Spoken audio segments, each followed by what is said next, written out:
Okay, hello everyone. So we've got this classic geographical question here. To what extent are primary effects worse than secondary? Now, the first thing that I think is worth doing, just if we have a question like this and we're doing that kind of a revision brain, is to just quickly do something called bug the question. So what I'm going to do quickly is just underline some of the most important features of this question. And you can do this in your exam as well.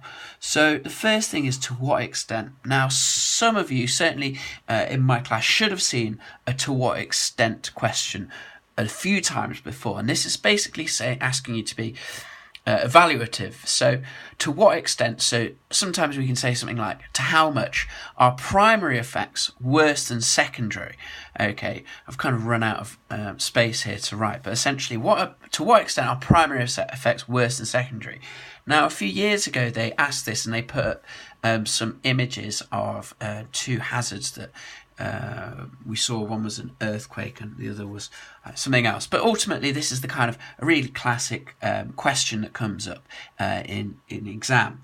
So the first way that I would kind of go about thinking about this is looking at primary effects like this. So let's start off with primary here. So we put in our geographical brain, well, we need to put primary and we need to think about secondary. Now, when we're looking at something like a 9 marker, we need to be bringing in some of our case studies. And I'm going to use, for a kind of key case study, Nepal. Okay, you can choose Nepal or Chile. There's also Pakistan is another good example as well.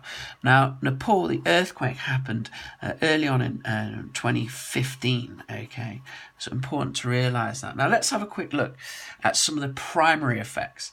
You can go a couple of ways about doing this. You could look at social, environmental, economic, but for the most part, what I'm going to do is just break them down kind of piece by piece. So we're looking at Nepal.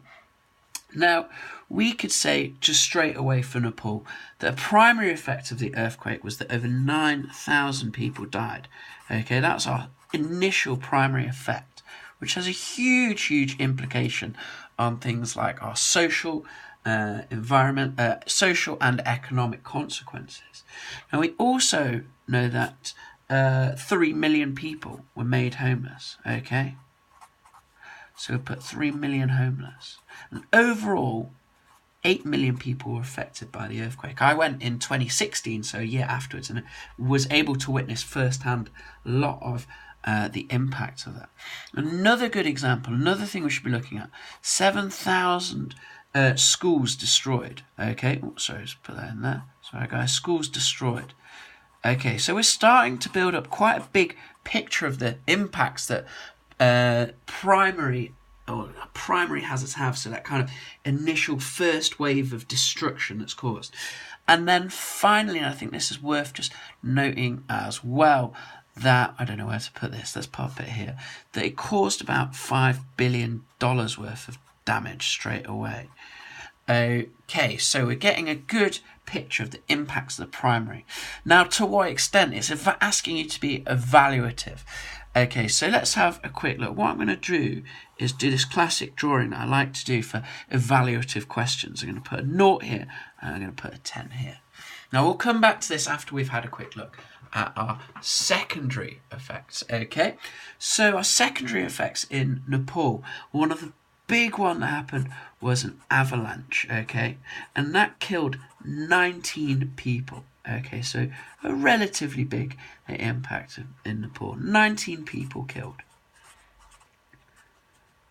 Okay, if we don't move on from that, there was a big landslide as well.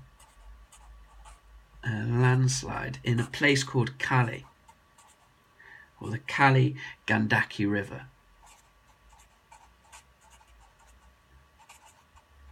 Okay, and this had a large number of people evacuated, but we're not sure of the exact number. Okay, however, one difference between Nepal and Chile is that the Nepal earthquake didn't cause any type of tsunami wave. So let's have a look here and let's bring this across. Okay, let's go on to our scale. Well, in this area, I would say certainly that the primary impacts of the Nepal earthquake were more significant than the secondary impact. So if I put it on a scale, let's say 8, and we could even say 5, I think the secondary impacts were not that huge. However, is it such a simple question as that? Well, I don't think it is. And one thing you might want to start bringing over is also the difference between a HIC and an LIC. So Nepal is our LIC, okay? And Chile is our HIC. So in a HIC, like Chile, only 500 people died.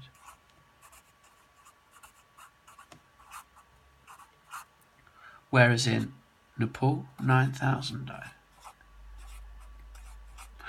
So is the story so simple? And that's something I think is worthwhile mentioning in any answer.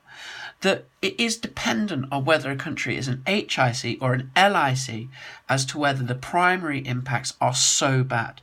Remember, Chile was able to protect itself against a number of the primary impacts, whereas actually the secondary impact, the tsunami, had quite a big impact there. So one more thing that I think it's worth discussing when you're talking about to what extent are primary effects worse than secondary, and that's just thinking about knock-on effects, okay? So I'm going to just quickly do this in another pen.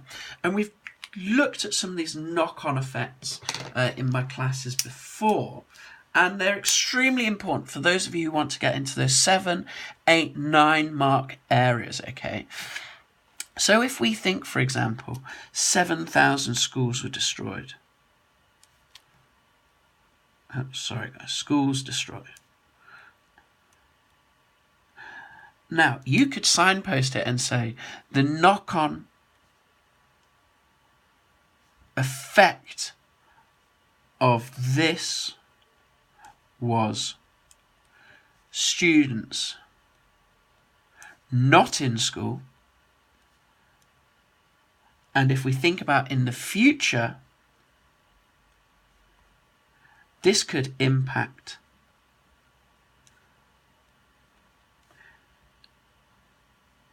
their potential for jobs or careers. Now, a further impact of that would be that they're not contributing to the local government. And a further impact of that would be that the government then has no money from tax revenues to be able to reinvest in their local environment or the local cities like Kathmandu, which is the capital of Nepal. So these are the knock-on effects, and whenever we're starting to think into the higher level marks, this is where we need to be thinking. What are the knock-on effects of the impacts of primary or secondary hazards, and which are greater? In my opinion, I think that in an LIC, primary effects are greater than secondary effects. However, it's not always that simple. Okay?